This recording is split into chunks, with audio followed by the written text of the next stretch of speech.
Muy buenos días, ¿qué tal? ¿Cómo están?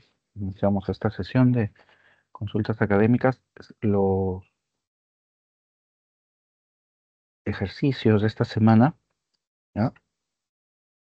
Eh, Vamos a resolver los ejercicios de esta semana mientras esperamos algunas consultas que también se pueden realizar, ¿sí? Así que ahorita estamos compartiendo el cuadernillo de la semana 14,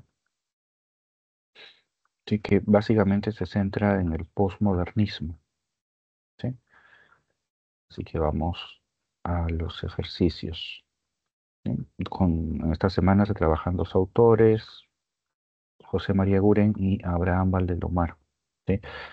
Bien, recordando, el objetivo de revisar las preguntas, ¿no? Es sobre todo la de constatar cada una de las alternativas, tanto como distractores como las claves, ¿no? Más allá de solamente brindar la clave respectiva, ¿no? Muy bien, vamos entonces a trabajar estos ejercicios. Mientras esperamos las consultas. A ver. Muy bien, la primera pregunta aborda las características o el contexto, ¿no? Del posmodernismo, ¿no? Recordando, ¿sí? Que el posmodernismo pues, tiene una vinculación estrecha con el modernismo, aunque plantea, digamos, una divergencia, un cambio. Entonces, de ahí también la denominación, ¿no? Ujú. Muy bien. Entonces, la primera pregunta dice, ¿no? Marque la alternativa que contiene la secuencia de verdad de los siguientes enunciados relacionados con el posmodernismo. Entonces, ese es el sentido de la pregunta. Primero dice, es un periodo de transición entre el modernismo y el vanguardismo, ¿no? Eso es verdadero, ¿no? Correcto, ¿no? Porque el posmodernismo lo que logra es, digamos, superar, ¿no? La raíz tradicional de nuestra literatura, que era la fuente española, y nos propone una estética, una actitud nueva, un ambiente literario diferente, con el cual se sientan las bases de la literatura, digamos, del siglo XX en el Perú, ¿no? Se abre una nueva etapa, ¿no? Y esa etapa va a recibir, ¿no? Un enorme impulso con las vanguardias, ¿no? Eso, por ejemplo, lo vamos a ver cuando conversemos sobre César Vallejo, ¿no? La siguiente semana. Entonces, la primera es verdadera. Dos, dice, inicia con la publicación de la revista Contemporáneos y Cultura, ¿no? Aquí es falso, ¿no? ¿Por qué? Bueno, en el hecho concreto, un punto de inicio del posmodernismo es difícil de precisar en cuanto etapa, ¿no? Eh, Podría situarse, ¿no? La publicación de Simbólicas quizás como un punto referencial importante, ¿no? 1911, ¿no? Eh, pero en sí hablar de un momento clave de todo el posmodernismo eh, es bastante complejo, ¿no? Aquí se está haciendo referencia a las revistas Contemporáneos y Cultura. Estas dos revistas van a ser algunas de las importantes publicaciones de la época que va sobre todo a presentar esos nuevos aires, esos nuevos cambios, pero que va a marcar, más que el inicio del posmodernismo, va a marcar el inicio del movimiento colónida, ¿sí? Sobre todo. Entonces, ahí no podemos trasladar, ¿no? Ese hecho que digamos, se constriñe principalmente a Colónida hacia el posmodernismo, ¿no? Entonces, es no falso. Tres, dice, surge frente a la fatiga respecto a la dominante literatura modernista, ¿sí? Este es precisamente el germen del posmodernismo, ¿no? ¿Qué pasa con nuestra literatura modernista? Pues no logra proponer una renovación, un cambio profundo, no solamente del modelo literario, de la fuente o de la estética, digamos, sino sobre todo del ambiente, ¿no? Del sistema literario.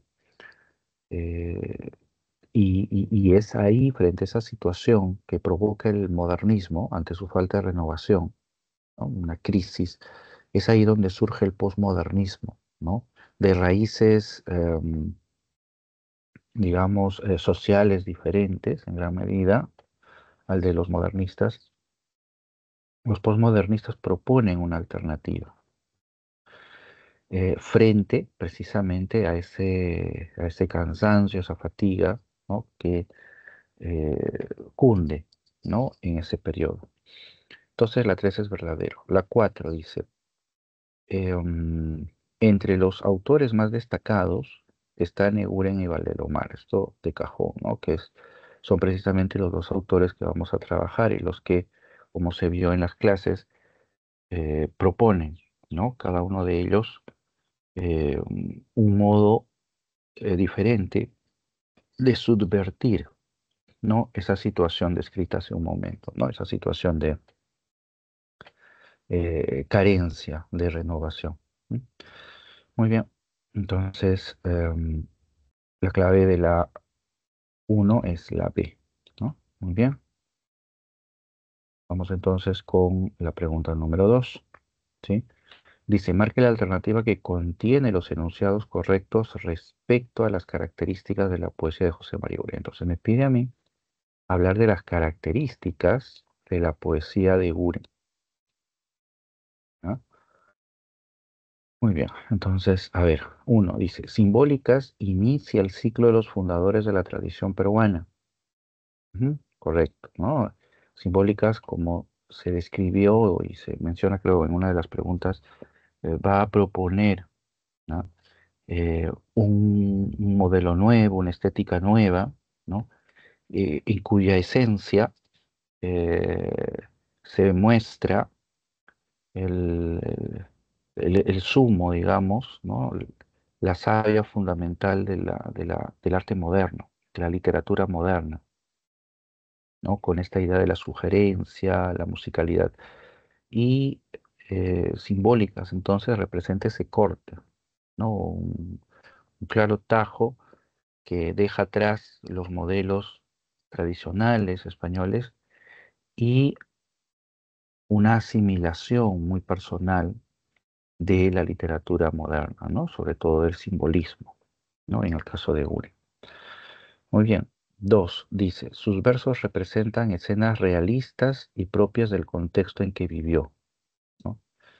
Que sus versos representen el contexto donde vivió, eh, es sí, en gran medida es cierto, en el sentido de que muchos de los elementos son tomados, ¿no? digamos, del entorno, porque sus poemas se plantean muchas veces sobre situaciones cotidianas, ¿no?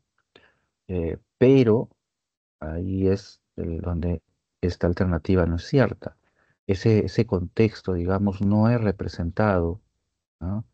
de manera realista, sino que se trastocan a partir de una visión, digamos, eh, no vamos a decir fantástica, una visión lúdica, una visión onírica, bueno, mágica, ¿no? Donde los elementos se transmutan, ¿no? a imágenes y personajes de tinte infantil, ¿no? O de ambiente infantil, ¿no? Recreando, ¿no? esos eventos de ensoñación, ¿no? Que sería quizá la palabra más apropiada para describir la poesía de Guren, ¿no? Más que onírico, de ensoñación, ¿no?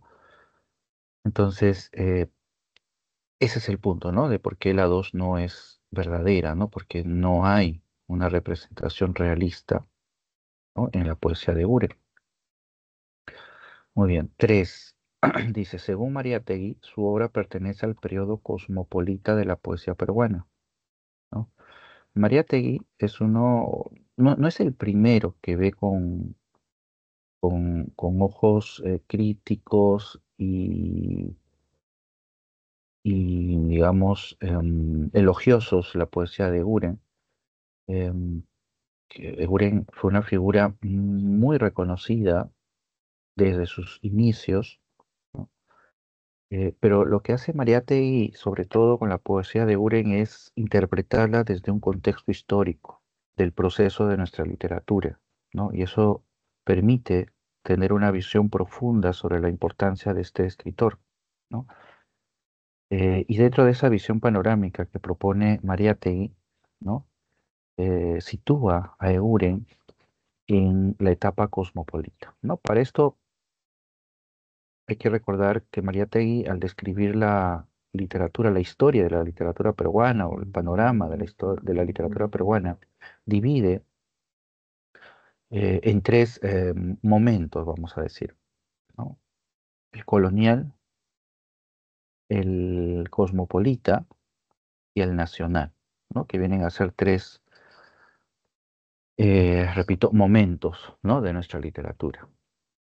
O instancias de nuestra literatura, ¿no? La etapa colonial, ahí se aglomeran los poetas cuya escritura se sostiene en la tradición española, ¿no? Entonces hay una dependencia al modelo español. La cosmopolita, por el contrario, marca un abandono de esa tradición y una apertura a los modelos universales, ¿no? Y la etapa nacional, María Terry la propone como una síntesis, ¿no? En la que tanto los elementos foráneos asimilados como los elementos nativos, digamos, se sintetizan, ¿no? En una expresión propia, digamos. Entonces, a Eguren, Mariátegui lo ubica en el periodo cosmopolita, ¿no? Que en gran medida es el consenso, ¿no? En el sentido de que lo que decíamos hace un momento, Eguren rompe, ¿no? Con un modelo anterior, el de la tradición española, y abre, ¿no? Impone, ¿no? em, digamos, sitúa como referente, ¿no? Una tradición poética eh, eh, europea, ¿no? La francesa, ¿no? Sobre todo, ¿no? Y hay un cambio entonces en la percepción de la lírica, ¿no? De la poesía. Entonces sí, esta parte es verdadera, ¿no? Ujú, ahí está. Y 4 dice, utiliza un lenguaje coloquial en su poesía que destaca por su sencillez y claridad. Bueno, la poesía de Guren no es sencilla. Y la poesía de Guren no es que no sea clara, digamos, sino que dentro de la representación de ensoñación de ese mundo y dentro del planteamiento estético que propone, ¿sí?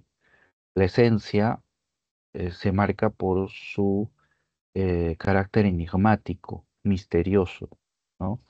En la que sugiere, ¿no? Las ideas, sugiere una realidad. Entonces, en ese sentido, podemos entender la idea de que su poesía no es sencilla o no es clara, ¿ya? Porque no es explícita, ¿no? Sino es una poesía sugestiva, ¿no? Como estábamos señalando. Entonces, estos dos rasgos no pertenecen a la poesía de Guren y tampoco el lenguaje coloquial, ¿no? Por el contrario, el lenguaje de Guren es bastante formal, podríamos decir inclusive que emplea términos poco usuales, inclusive para esta época, ¿no? términos hasta, creo, inclusive de naturaleza arcaica, ¿no? Así que eh, la clave aquí es la B, ¿no? Muy bien, seguimos con la 3. Ujú. Muy bien, en la 3 se nos propone un fragmento, unos versos de la poesía de Uren y se nos propone identificar, ¿no? Identificar acá eh, las alternativas correctas. A ver, dice, lea los siguientes versos pertenecientes al poema Héroe de José María Eguren y luego marque la alternativa que contiene los enunciados correctos respecto a las características de su poesía. Es decir, qué características de la poesía de Eguren se presentan en estos versos, ¿no? Esa es la idea. Entonces, bueno, leemos los versos, ¿no? Dice, del bosque las auras venían a sedas, llegaron las luces de ensueño opalinas, a héroe yacente, nos dicen las edas, miraban llorosas las nobles encinas. Odín anochece brillantes corales, la besa y con brumas soñadas las viste. La norma acompasa las tiernas bandolas y suave le ofrece la anémona triste. Muy bien, ¿no? Ahí, por ejemplo, el término, algunos términos poco usuales, ¿no? Que justo estábamos mencionando en la pregunta anterior, ¿no? Que torna a su poesía no compleja, sino, digamos, más específica, más directa, ¿no? En ese sentido. A ver, entonces, a ver, primera afirmación dice, utiliza una rima que expresa la musicalidad del poema.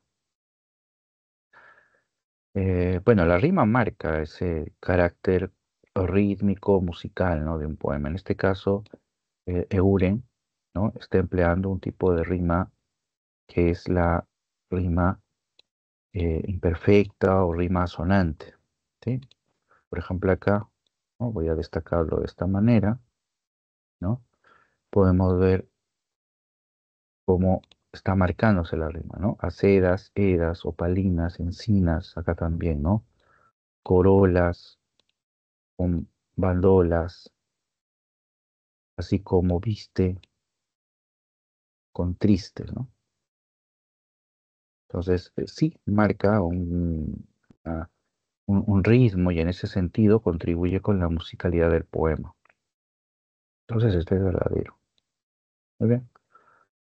Emplea notablemente el cromatismo en sus descripciones, ¿no? Y el cromatismo se refiere al empleo de colores, ¿no? Eguren, la poesía de Eguren, y en realidad en gran parte el modernismo, pero en Eguren en este caso, los colores son un elemento fundamental, ¿no? Porque eh, muchas veces para la representación de una imagen, ¿no? Suele caer sobre todo en la descripción de la forma, el peso de la imagen, ¿no? En cambio, en el caso de Guren, las imágenes no se construyen a través de formas, sino a través de colores. Entonces, me refiero a que Guren intensifica, ¿no? El color o los colores del elemento para diseñarlo, a diferencia de otra estrategia que es describir, ¿no? La naturaleza de la silueta, ¿no? La contextura, ¿no? Del objeto. Entonces, ¿qué elementos cromáticos encontramos acá? Para esto hay que tener muy en cuenta un detalle, ¿no? El cromatismo hay que entenderlo no solamente como la alusión directa de colores, es decir, que el poeta diga azul, amarillo, verde, ¿no? Directamente en el poema me refiero, ¿sí?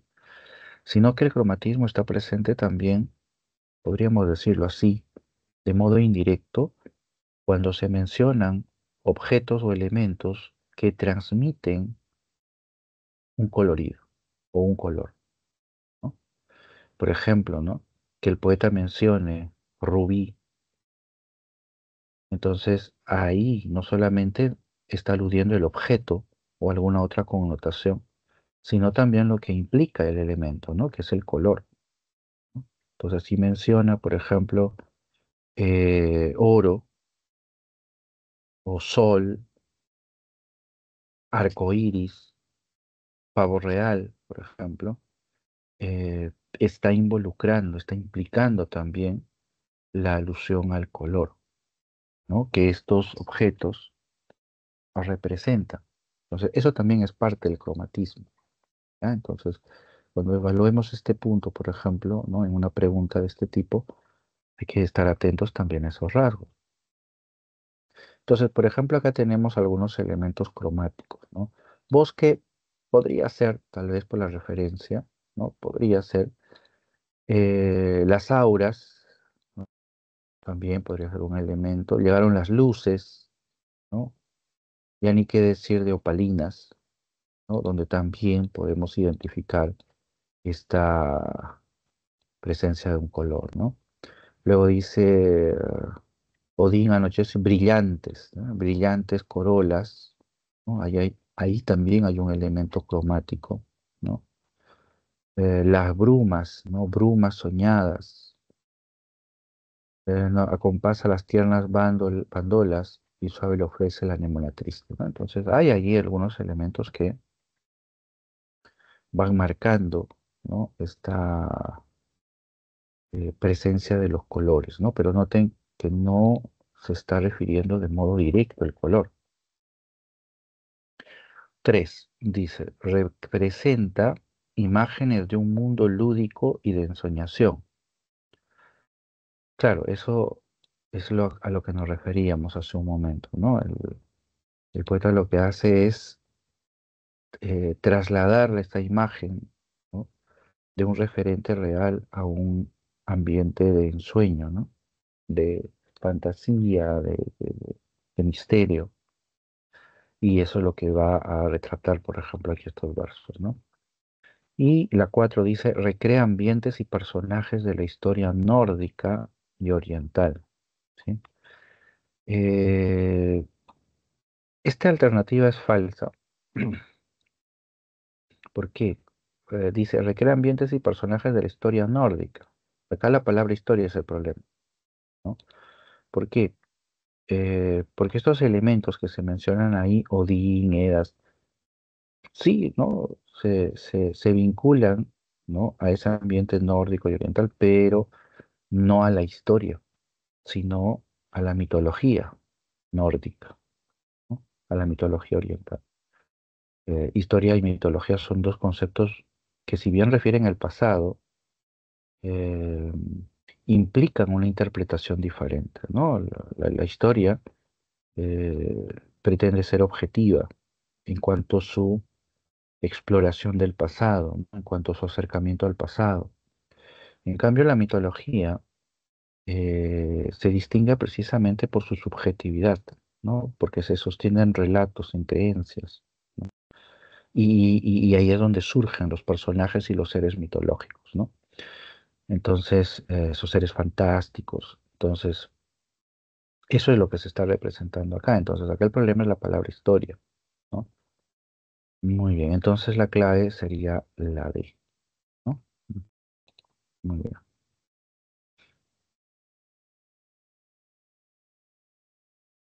Profesor, buenos días. Ah, ¿Podría buenos explicarme un días. poco sobre el poema de los Reyes Rojos y por qué tiene que ver con el tiempo cíclico, por favor? Ya, a ver, no está aquí, ¿no? Está arriba. Ya, vamos arriba entonces con los Reyes Rojos. Aquí justo lo tenemos. Acá no estés. Acá está. Ya, los Reyes Rojos. Em, a ver si me permites, estoy pensando cómo podemos hacer esto. Mm, ya, te lo voy a plantear de esta manera. Ya voy a dejar de compartir. Ya tú tienes sin duda a los Reyes Rojos ahí a la mano. Voy a abrir Un editor porque necesito hacer un dibujo. ¿Ya? ¿Por qué? Mientras voy abriendo, te voy explicando, ¿no? Recordemos que los fundamentos de la poesía de Uren es el simbolismo, ¿ya? No, Uren no es un poeta simbolista, ¿no? Sino que él asimila los elementos del simbolismo y, claro, los interpreta desde su propia situación, digamos. ¿M? Muy bien. Entonces, el simbolismo lo que nos propone es un lenguaje que se sostiene en imágenes, ¿ya?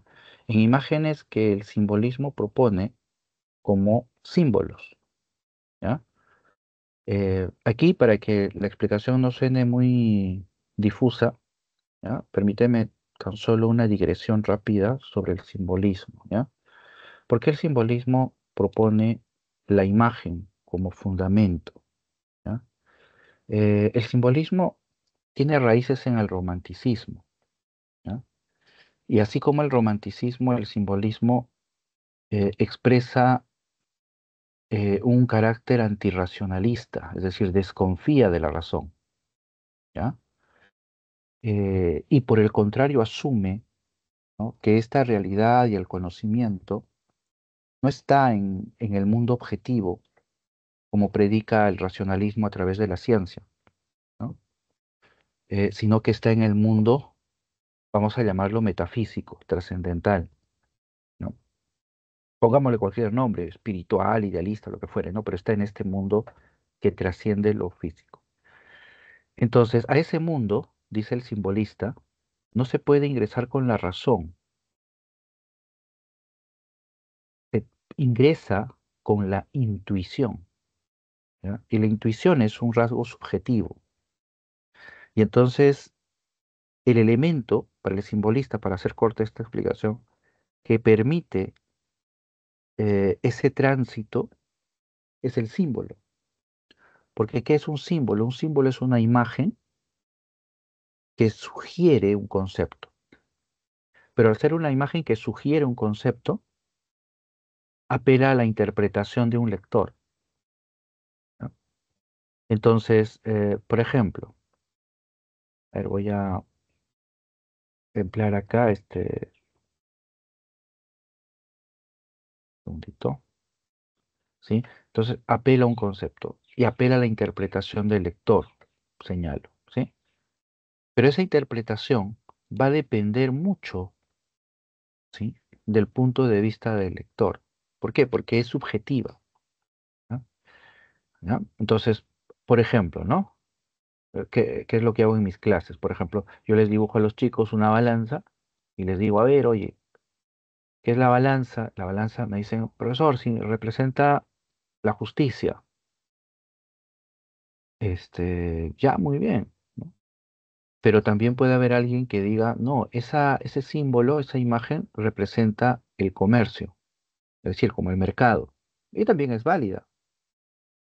Pero ambas ideas surgen a partir de una imagen, pero surgen a partir de la interpretación que un lector le está dando a la imagen. Entonces, el símbolo apela a la intuición y a la imaginación. Ya, con esto cierro ese paréntesis. Ahora vamos con Eguren, ahora sí, y los Reyes Rojos. Entonces, lo que hace Eguren es apelar también a esa comprensión del lenguaje poético, ¿ya? Que es el que manejan los simbolistas, ¿ya? Entonces, lo que nos presenta Eguren en los Reyes Rojos es una imagen, ¿ya?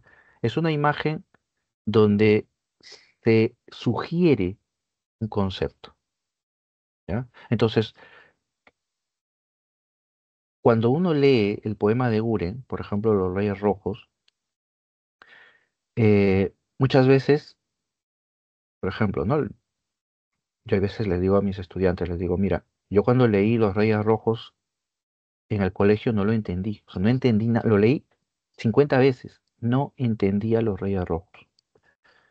Y es que lo que sucede es que Los Reyes Rojos, como la poesía de Guren, no es racionalista, en el sentido de que no es explicativa, no es explícita. Eguren no te explica, no te da razones. Por ejemplo, ya todos hemos leído Los Reyes Rojos, ¿ya? Parto de ese principio. Y entonces, Por ejemplo, en ningún momento Eguren nos dice por qué pelean los Reyes Rojos. No nos dice para qué pelean. No nos explica quiénes son los Reyes Rojos. No nos dice quién gana. O sea, ningún elemento que preste una lógica explícita, racional, está presente en el poema. Es simplemente una imagen. Entonces, más que nada, con la poesía de Uren y esta poesía de tinte o de raíz simbolista, más que nada con ellas funciona la sugerencia de Goethe con respecto a la poesía, ¿no? Goethe decía, la poesía hay que leerla con la imaginación, o sea, no con la razón, no, no hay que racionalizar un poema, hay que imaginarlo, ¿no? Entonces, en el caso de los Reyes Rojos hay que hacer eso, ¿no? No apelar a la razón, sino a la intuición, a la imaginación, porque el poema nos plantea una imagen, ¿ya? Entonces, yo voy a leer ahorita el poema, pero voy a ir construyéndolo así, de manera un poquito, tal vez escolar, pero lo voy recreando aquí en esta hojita en blanco, ¿ya? Entonces, el poema empieza diciendo, desde la aurora combaten dos reyes rojos con lanza de oro, ¿ya? Entonces, imagínate, desde la aurora, ¿qué me dice? Bueno, me está diciendo que estamos en un momento del día, que es el amanecer, la aurora. Y en ese momento están peleando en el cielo los reyes rojos. Y no me dicen más, porque Guren, como mencionaba hace un momento, solo apela al color. No nos dice fornidos, reyes, no nos dice enormes, no nos describe ningún elemento que tenga que ver con la silueta del personaje, ¿no? Sino el color. Simplemente reyes rojos y se acabó. Ya lo deja tu imaginación cómo construye los reyes rojos. Pero bueno.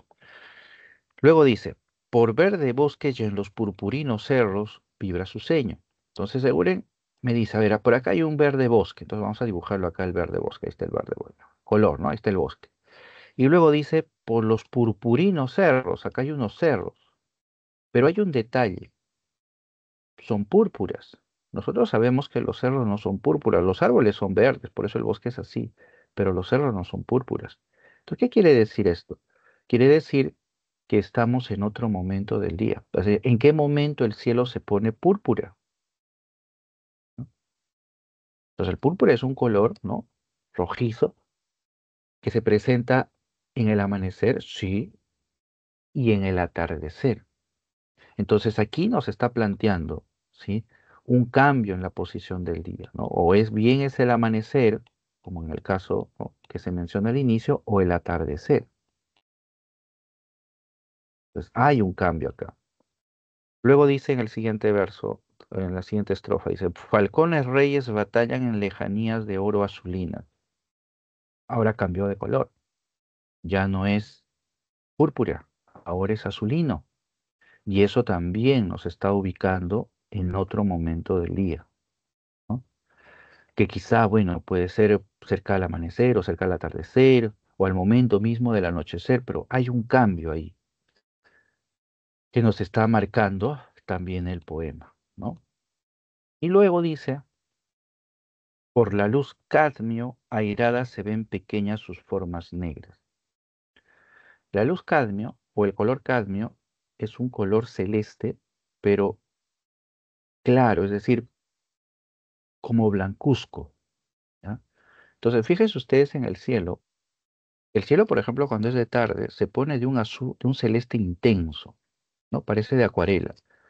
Pero a mediodía, por la fuerza del sol, el cielo se pone cadmio, se pone blancuzco. Entonces, con esta indicación, por ejemplo, con esta sugerencia del color, no estamos en la aurora, ni en el amanecer, ni en el atardecer, estamos en la plenitud del día. Y los reyes rojos están peleando. Y en el último verso, en la última estrofa dice, viene la noche y firmes combaten foscos los reyes rojos. Los reyes rojos hasta acá han estado peleando todo el día, todo el día. Y ahora dice, viene la noche y firmes combaten foscos los reyes rojos. Una persona que trabaja todo el día, pues termina todo el día cansado. Y si está cansado, ¿qué nos está sugiriendo? Pues que va a descansar, ¿no? Es decir, probablemente se vaya a dormir. Entonces, ¿qué nos sugiere cuando Eguren nos dice que los Reyes Rojos, al terminar el día, combaten firmes? Es decir, su energía no ha disminuido, su ímpetu no ha desmayado. Entonces, ¿qué me está sugiriendo? Pues que van a seguir peleando, ¿no? Van a seguir peleando durante toda la noche, hasta la aurora, hasta que amanezca. Y entonces el poema volverá a empezar. Y así. Entonces, aquí tenemos una imagen. Así como yo les planteé hace un momento la imagen de la balanza y les dije, miren, oye, esta es una balanza, ¿qué representa? Y el lector dice, bueno, representa la justicia. Y otro dirá, bueno, representa el mercado, la economía, no sé. Bueno, y otro dirá, bueno, representa el equilibrio, porque cada uno está interpretando lo que la imagen sugiere. Y esto es lo que Guren nos propone. Y el sentido está en nuestra interpretación. Pero para interpretar hay que apelar a nuestra intuición, a nuestra subjetividad. Por eso el poema, cuando uno lo lee de manera racional, uno no lo entiende porque uno está esperando que Guren nos explique. Y en un símbolo nos explica, se sugiere. Entonces acá, por ejemplo, ¿qué obtenemos? ¿Qué podemos decir nosotros de esta imagen del sol, ¿no? Y los reyes rojos peleando día y noche, día. En primer lugar, está claramente ustedes aquí perciben el tiempo cíclico, ¿no? Acá me es un poco difícil escribir, pero ahí va, ¿no? El tiempo, es decir, el tiempo cíclico, que es una referencia a lo eterno. Y cuando nos centramos nosotros en los personajes de los Reyes Rojos, también podemos interpretarlo. Porque miren, este es el tiempo cíclico y es el tiempo que transcurre y transcurre y transcurre. Y encontramos a los dos Reyes Rojos que todo el tiempo pelean. O sea, no hay un solo momento en el que el poema nos diga, ya, dejaron de pelear y se fueron a su casa, tomaron desayuno y luego se pusieron nuevamente a pelear. No, como para decir, bueno, ya su vida también es su hogar. Pero acá no hay ninguna variante en la existencia de estos personajes. Todo el tiempo pelean, día y noche. Y entonces los Reyes Rojos, ¿sí?, existen solo para pelear, ¿sí? Los Reyes Rojos existen solo para pelear. Y en ese sentido, su vida es la lucha.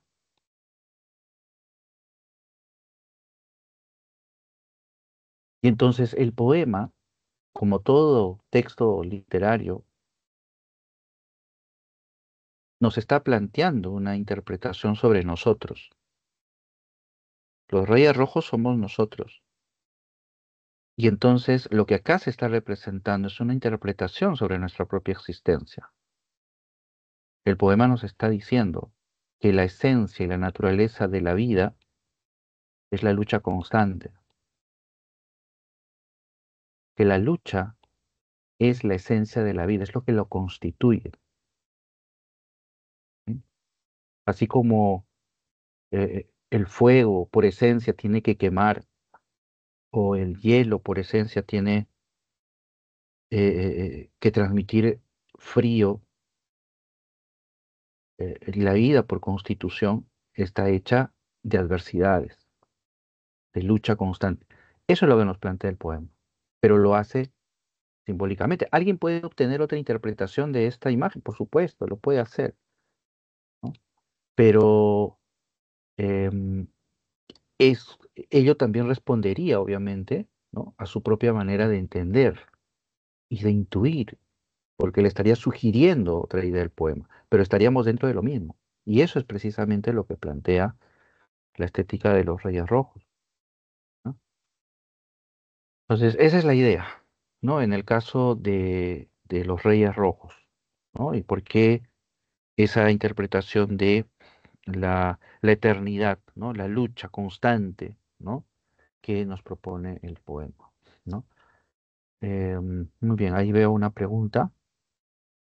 Sí, no, si quieren también Profesor, preguntar, una sí. última duda. Yo escuché sobre el término cadencia y me gustaría saber si es lo mismo que musicalidad o son distintos o algo Ya, parecido. ya. Mm, se contienen, ¿ya? Porque la musicalidad es, digamos, un término más, más general, ¿no? Eh, porque para la musicalidad interviene el ritmo y el ritmo, digamos, marca la cadencia, ¿no? De la música, ¿no? Entonces, pero específicamente, si hablamos nosotros de cadencia, estamos hablando del ritmo, ¿ya? Y esto por definición misma de la palabra, o sea, no estoy ingresando a teoría musical, obviamente, porque yo no sé de ese tema, pero solo me ciño a la idea de la palabra, ¿no? Entonces, musicalidad tiene que ver con aquello que expresa armonía, que expresa este ritmo, ¿no? Y el ritmo es la cadencia, ¿no? Entonces, por eso te decía, lo musical es como un término general, ¿no? Que refiere a la música, que habla de aquello que transmite la música, y el ritmo es un componente que ayuda o que forma parte de la musicalidad, ¿sí? ¿Me dejo entender? Y que está marcado principalmente por el ritmo, ¿no? Ah, ya. Ujú. Muchas gracias, profesor, sí entendí. Muy bien, gracias. Andrea, me planteas una pregunta en el chat. Dice, profesor, buenos días. ¿Por qué se considera que Eguren pertenece al periodo cosmopolita de nuestra poesía? Muy bien. Para esto hay que tener muy en cuenta la definición de José Carlos Mariátegui, ¿ya? Hay que tener en cuenta que la periodización de nuestra historia literaria, como en cualquier estudio histórico, eh, nace de una interpretación, ¿ya? Es decir, hay varias propuestas en torno a la periodización de nuestra literatura, ¿ya? No hay una sola. Hay varios autores que proponen divisiones o etapas diferentes, ¿ya? En el caso de Mariátegui, él propone tres instancias dentro del proceso de evolución de nuestra literatura: la etapa colonial, la etapa cosmopolita y la etapa nacional. Describo rápidamente estas tres etapas para entender la naturaleza de Guren, ¿ya? La etapa cosmopolita perdón, la etapa colonial es la etapa dependiente de un modelo español, ¿no?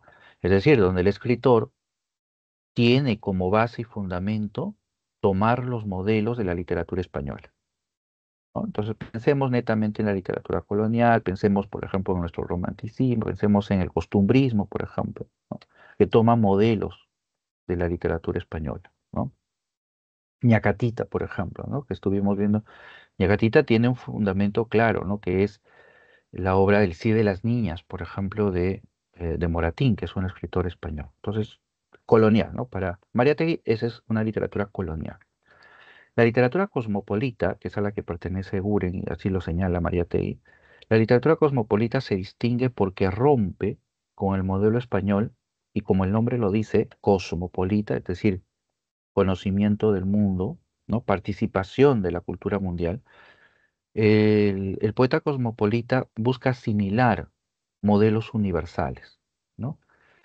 Y en el periodo de Guren y de Mariátegui, esos modelos universales están representados principalmente por la literatura francesa, ¿no? Europea y norteamericana, ¿no? Entonces el poeta se abre a esos modelos y asimila, ¿no? Esas nuevas formas, y con ello rompe con el modelo tradicional español, es decir, con el carácter colonial. Yeguren, en su propuesta de simbólicas, marca precisamente esa característica, ¿no? Porque Yeguren, como decíamos hace un momento, asimila, ¿no? Los modelos del simbolismo francés, ¿no? Este movimiento que surge en la segunda mitad del siglo XIX y que es la base de la literatura moderna. O sea, no se puede entender la evolución y la naturaleza de la poesía moderna si no se entiende el simbolismo, ¿no? Porque las raíces, por ejemplo, de la vanguardia están en el simbolismo. Por eso en mi clase también cuando les hablo sobre Eguren a los estudiantes les digo, miren, si Eguren no hubiera escrito simbólicas, Vallejo no hubiera existido. Nunca se hubiera escrito Trilce, porque con esa nueva estética que plantea Eguren, está renovando la visión sobre la literatura, está introduciendo una nueva forma de comprender la literatura que se sostiene sobre la base de la forma, ¿no?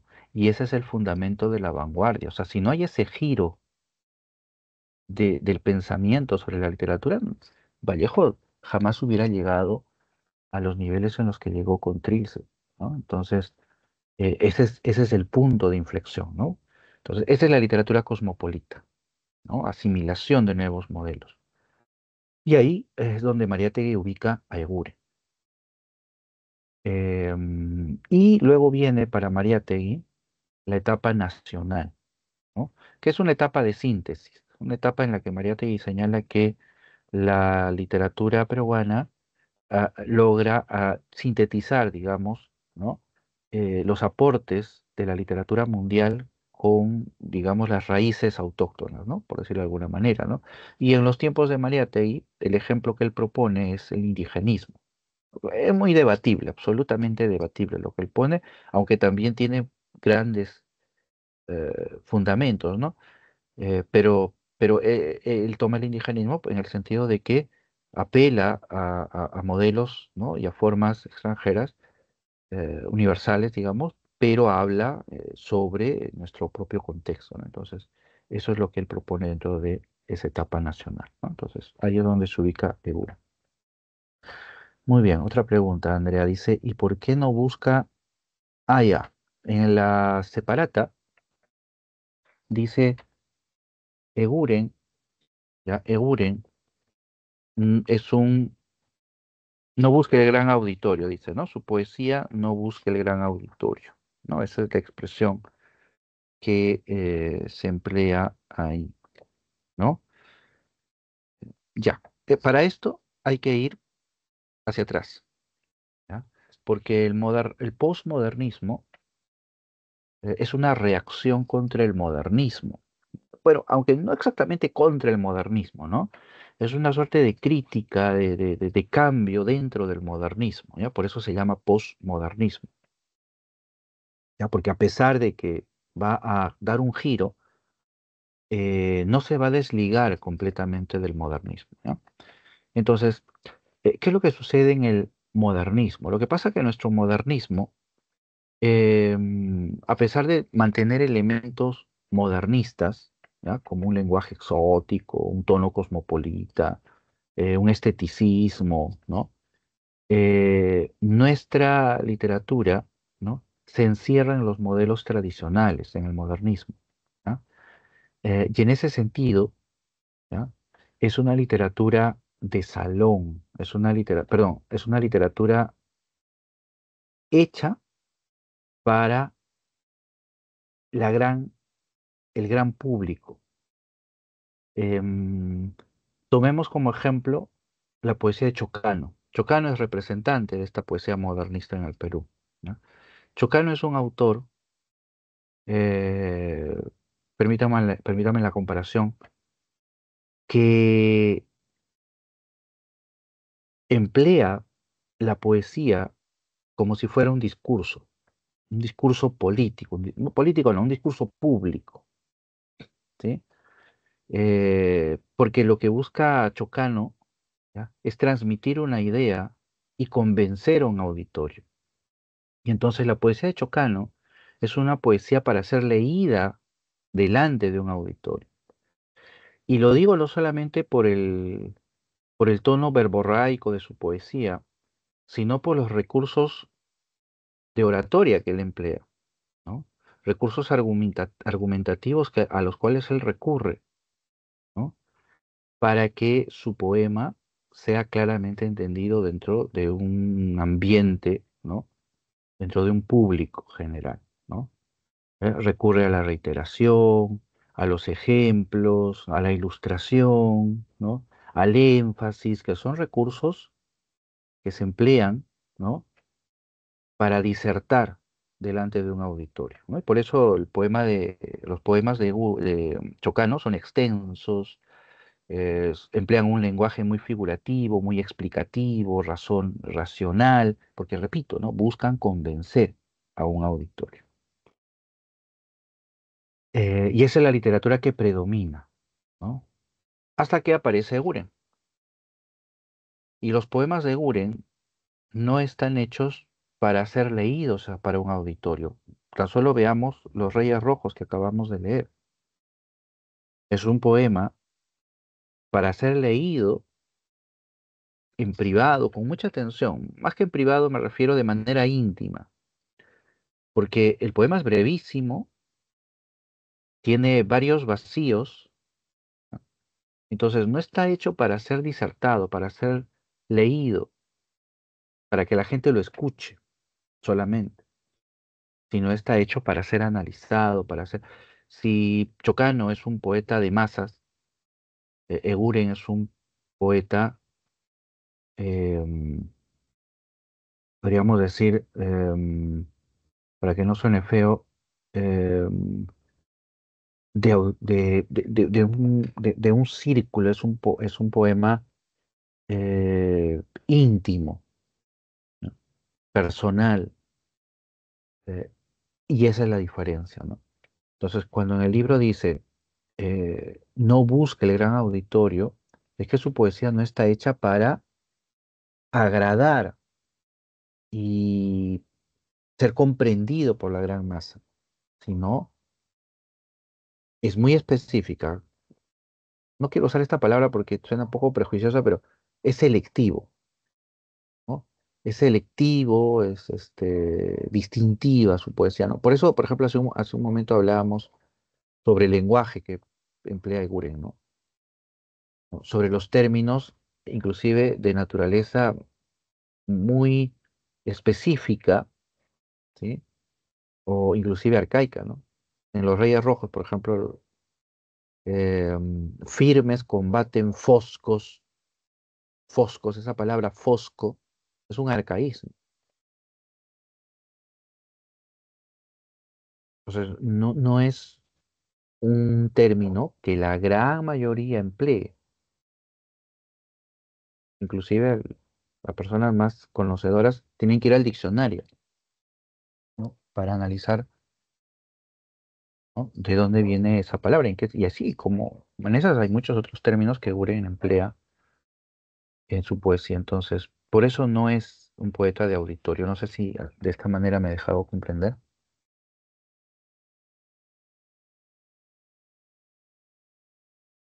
Ya, muy bien. Gracias, Andrea. Correcto. Ujú. Muy bien. Bien, entonces, si no hay ninguna pregunta, o todavía no hay pregunta, no se preocupe. Yo voy a seguir revisando entonces los ejercicios de esta semana y si por ahí surge otra inquietud, con todo derecho, por favor, abren el micrófono, simplemente interrúmpame, no hay problema, o también lo escriben en el chat, ¿ya? Entonces, a ver, vamos a compartir la pantalla. Ya, entonces se me había quedado en el 3, ¿no? Correcto, ahora vamos al 4.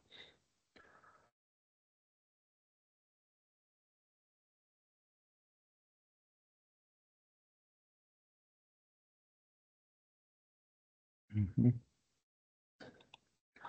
Muy bien, dice. A la sombra del... Luego de leer los versos pertenecientes al poema Diosa Ambarina de José María Eguren, marca la alternativa que contiene el enunciado correcto relacionado con las características de la poesía del autor, ¿no? Me pide analizar las características de su poesía. Ya. Entonces, en los versos dice, ¿no? Dice, a la sombra de los estucos llegan viejos y zancos. en sus mamelucos los vampiros blancos. Por el templo de las marañas bajan las longas pestañas, buscan la hornacina de la diosa Ambarina. La diosa Ambarina. Muy bien, entonces dice, realiza una descripción detallada de elementos de la naturaleza. Al decir detallada, se refiere a que su descripción minuciosa incide en características de la naturaleza, ¿no? Pero si en tal caso estuviera aludiendo a la naturaleza, aquí está transfigurada, ¿no? En estos personajes o en estos elementos de ensoñación, ¿no? Que distinguen la poesía de Gulliver, entonces por eso no va. B. Utiliza de manera recurrente diversos arcaísmos y neologismos. Acá hablábamos sobre arcaísmos, ¿no? Sí, cierto, correcto. Eh, pero no neologismos. ¿Qué es un neologismo? A ver, Eguren emplea palabras que provienen de la tradición, sean estas palabras estándar, digamos, ¿no? Por tomar el viejo modelo, o el clásico modelo, mejor dicho, ¿no? El- lengua lengua estándar y lengua subestándar, ¿no? Entonces, pero también emplea términos, Eguren, no solamente palabras, repito, estándar, sino arcaísmos, ¿no? ¿Qué es un arcaísmo? Es un término o es una palabra en desuso, podríamos decir, ¿ya? Es una palabra antigua, podríamos decir, ¿no? Que ya no se suele emplear en un determinado momento, ¿no? Y eso lo vemos, ¿no? Eso lo estábamos justamente mencionando hace un momento, ¿no? Citando, por ejemplo, esa palabra de, ¿no? Foscos, ¿no?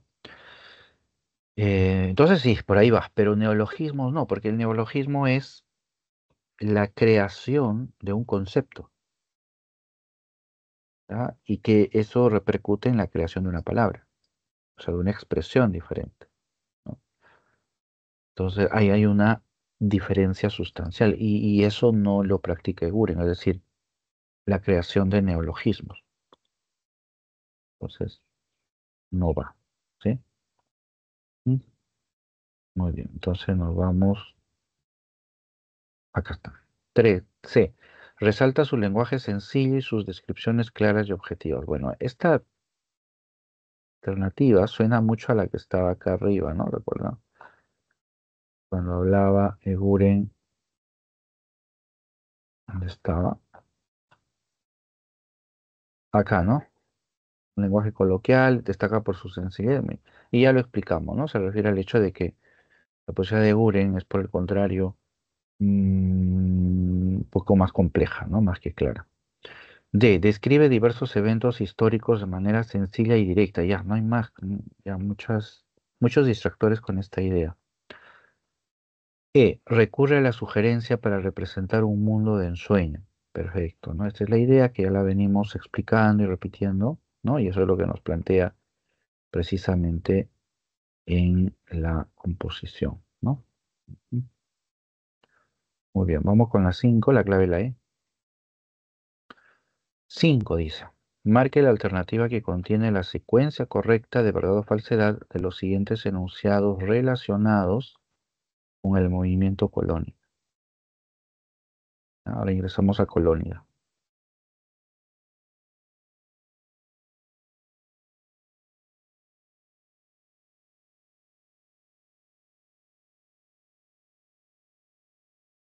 Dice, tuvo como líder al escritor Abraham Valdelomar. Ya eso es correcto, ¿no? En torno a él en torno a él se congrega Colonia, ¿no? Asumió un espíritu de rebeldía contra las castas literarias, claro, contra esos grupos, esos círculos literarios de la época. Los colonias se yerguen a través de una actitud rebelde, hasta subversiva, podríamos decir, ¿no? Describe objetivamente escenarios de la urbe limeña. Bueno, no describe la urbe limeña, para empezar, ¿ya? Y mucho menos lo hace de manera objetiva, ¿no? Describe el ambiente rural, provinciano, ¿no? Pero ni siquiera ese ambiente lo describe con objetividad, ¿no? Sino que hay un alto grado de subjetividad porque los ambientes rurales provincianos son descritos desde la perspectiva íntima, ¿no? De los autores, ¿no? Entonces, predomina desde sus recuerdos, inclusive, ¿no? Hay un tono de nostalgia, entonces predomina eh, de manera muy marcada el carácter subjetivo, ¿no? Cuatro, sus autores cultivaron una expresión sencilla y tierna, ¿no? Esto es verdadero. En el caso de ellos sí encaja, ¿sí? La búsqueda de sencillez, intimidad en su escritura, ¿no? Porque se va a contraponer a la, vamos a decir, am, a la artificiosidad, al lenguaje em, engalanado, vamos a decir, ¿no? Es decir, muy adornado, ¿no? O adornado nada más, ¿no? Del modernismo, ¿no? Entonces acá, lenguaje sencillo, lenguaje directo. La clave entonces es la C, ¿no? Ujú. Muy bien, vamos con la 6. En la 6 el enunciado dice, luego de leer los versos citados, ¿no? Pertenecientes al poema La casa familiar de Abraham Valdelomar, se puede afirmar que la obra del escritor iqueño se caracteriza por, en muchas ocasiones. Mm, A ver, vamos a leer el fragmento. Ya la casa está muerta, ya no es la misma casa. El jardín florecido se extinguió.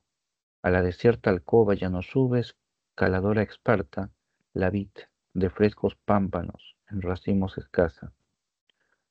Ya el asno con la alfalfa florecida no pasa, ni el viejo panadero se detiene a la puerta, ni platican los padres. Ya la casa está muerta, ya no hay voces hermanas, ya no es la misma casa. Muy bien. A ver. Alternativa, ¿no? Se caracteriza por describir espacios propios de la capital. No, en ningún momento hay algún rasgo, digamos, que nos lleve a suponer que está describiendo la capital en sí. Utilizar un tono nostálgico, tierno e íntimo. Hay un tono de nostalgia porque está describiendo lo que pasó, ¿no? Hay un tono íntimo, sí, porque está hablando en primera persona, ¿sí? Está hablando en primera persona, está hablando de, ¿no? Y tierno, tierno en el sentido que recrea el ambiente o está aludiendo a este ambiente del hogar, ¿no? Entonces, por ahí podríamos tomar este tono, ¿no? Entonces, sí, correcto, ¿no? La B entonces es la clave. C, dice, representar escenas alegres de la vida familiar. Bueno, no es una escena alegre la que se está viendo ahí. Hay, como decíamos, nostalgia, ¿no? La nostalgia contiene melancolía. No, no es solamente un recuerdo, sino una actitud melancólica, un sentimiento de melancolía, ¿no? En ese recuerdo. La de rechazar las costumbres cotidianas del campo, rechazar las costumbres cotidianas. No hay ningún tono de rechazo, hay una descripción, pero no hay una postura que se esté tomando, ¿no? En los versos. Denunciar las dificultades en la vida, pero tampoco hay un tono de denuncia, ¿no? Que se esté describiendo, por ejemplo, una injusticia, simplemente se está describiendo lo que ya no es, ¿no? Eso es todo. Muy bien, la clave la B entonces. 7. Dice, con respecto al argumento del cuento El Caballero Carmelo de Abraham Valdelomar, marque la alternativa que contiene la secuencia correcta de verdad o falsedad. Sobre el, sobre el Caballero Carmelo, ¿no? El Caballero Carmelo. Muy bien. El hermano mayor obsequia al padre el gallo de pelea, ¿no? Eso es verdadero. El hermano viene, después de un largo viaje, trae regalos para todos y al padre le obsequia, ¿no? El Carmelo. 3. El padre acepta un desafío en el que luchará el Carmelo, en el que luchará, en el cual luchará el Carmelo, ¿no? Un desafío. ¿no? Muy bien, eso es verdadero, ¿no? Carmelo ya viejo va a tener que enfrentarse al Ajiseco. ¿Por qué? Porque han cuestionado, ¿no? su honor, ¿no? O al menos así lo interpreta el padre, ¿no? Y entonces por eso acepta el último duelo del caramelo, ¿no? El protagonista se enfrenta al Ajiseco en San Andrés, ¿no? Eso también es verdadero, ¿no? El 28 de julio. El Carmelo es derrotado en su lucha y fallece en el Coliseo. Ya, el Carmelo no es derrotado. Es herido mortalmente, sí, pero logra vencer al Ajiseco. Y segundo, no fallece en el Coliseo, sino fallece en la casa, ¿no? Después de 2 días de agonía, una tarde el Carmelo muere mirando el atardecer por la ventana, ¿no? O a través de la ventana. Muy bien, la clave entonces, la A. Ahí está. Ujú. Bien. La 8. Ahí.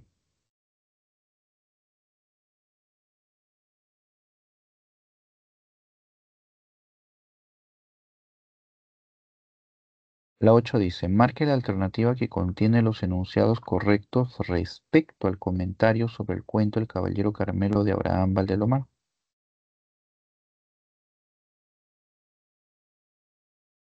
El comentario dice, ¿no? Sobre el cuento. Ya, entonces vamos a ver. El gallo es un símbolo de la edad de oro infantil del narrador. Bueno, eso es lo que se interpreta, ¿no? En el poema. En el poema, perdón, en el cuento, ¿no? Porque el gallo, a diferencia de todos los animales de la casa, es el que integra el mundo de juego de los niños.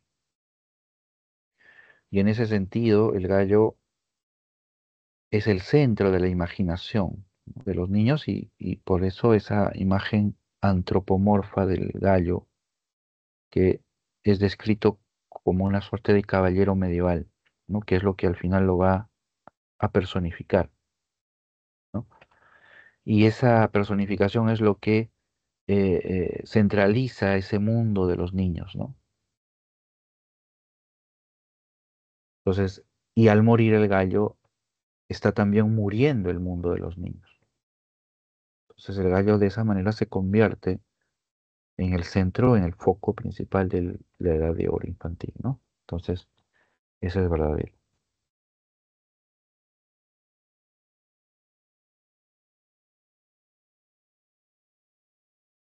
La descripción es una estrategia discursiva del autor. Em, sí, porque no solamente nos cuenta la aventura del gallo, sino que hay pasajes donde se describe el ambiente del pueblo o el ambiente del hogar, ¿no? El desayuno, las primeras horas de la mañana, por ejemplo, hay toda una secuencia donde se describe, ¿no? Con mucha ternura, ¿no?